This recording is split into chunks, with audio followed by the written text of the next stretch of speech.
Bonjour les vapoteurs, j'espère que vous allez bien. Je vous retrouve aujourd'hui pour une toute nouvelle vidéo, donc la présentation du tout nouveau modèle de chez Smok, la RPM 40.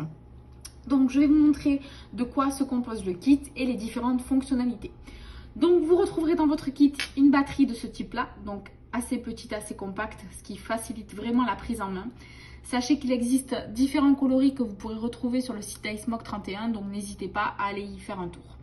Vous allez également avoir deux pods, donc un pod blanc transparent avec une résistance en 0,4 ohm, donc qui peut aller jusqu'à 25 watts, et un pod transparent noir avec une résistance en 0,6 ohm, donc qui peut aller jusqu'à 20 watts.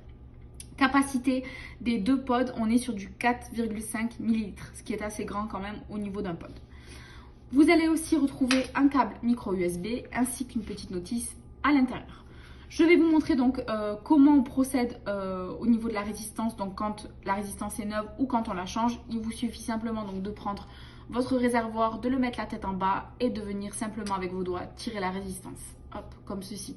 Vous voyez sur le côté, il y a des petits trous. Donc on prend le liquide qu'on a à la maison, on vient mettre une goutte dans chaque trou sur les côtés, donc là où le coton est apparent, et on va venir mettre 6 à 8 gouttes dans le trou du milieu. Une fois que ça c'est fait, il suffit simplement de venir donc reclipser la résistance donc dans ce sens-là et on l'enfonce bien dans le pod. Donc ce qui est bien, c'est que la résistance ne se visse pas, elle se clipse tout simplement, ce qui fait qu'au niveau des fuites, il n'y en a aucun retour de fuite sur ce modèle. Une fois que ça c'est fait, vous allez pouvoir donc prendre votre batterie, votre pod et venir simplement donc appuyer votre pod comme ceci à l'intérieur et venir le fixer.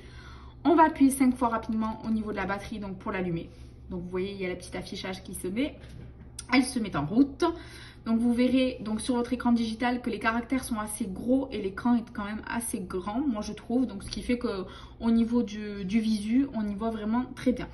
Vous allez aussi avoir donc sur l'écran une petite pile pour l'indicateur de batterie, la marque donc juste à côté, la marque Smok, les wattages, le nombre de secondes pendant lequel vous allez tirer dessus, 0,430 en fait c'est 0,4, c'est la valeur de votre résistance. Vous avez le petit sigle ohm juste à côté. Vous allez également avoir donc les voltages, le nombre de puffs pendant lequel vous allez rester appuyé et ensuite donc les couleurs qu'ils se changent. Donc vous avez différentes couleurs, donc pour la changer il suffit simplement d'appuyer sur le bouton de tir et sur le bouton de droite, donc en changeant les couleurs comme ceci. Donc vous avez le rouge, le orange, le bleu, le violet, le vert et le blanc. Donc voilà, ça c'est à votre guise si vous souhaitez changer la couleur. Pour verrouiller donc votre écran, sachez que vous pouvez, alors verrouiller l'écran, ça veut dire en fait simplement verrouiller au niveau des wattages, de ne plus pouvoir changer l'intensité. Donc vous appuyez sur les deux boutons et là vous allez voir donc votre écran est verrouillé. Wattage, locked, en fait ça veut dire que du coup vous ne pouvez plus changer l'intensité. Bouton plus, bouton moins, donc vous ne pouvez plus changer l'intensité. Pour déverrouiller, vous devez faire le même processus, donc là on est déverrouillé.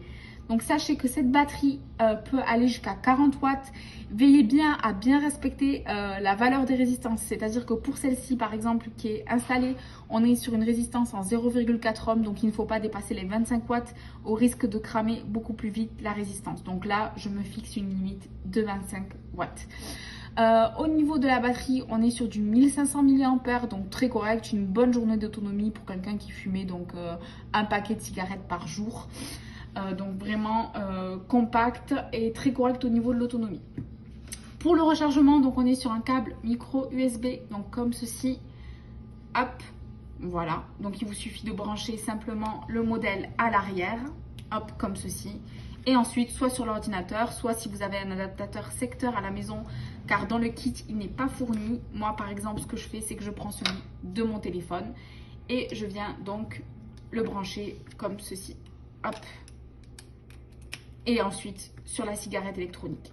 N'hésitez pas aussi, si vous n'avez pas d'adaptateur secteur à la maison, à aller sur le site d'iSmok 31, vous en retrouverez aussi.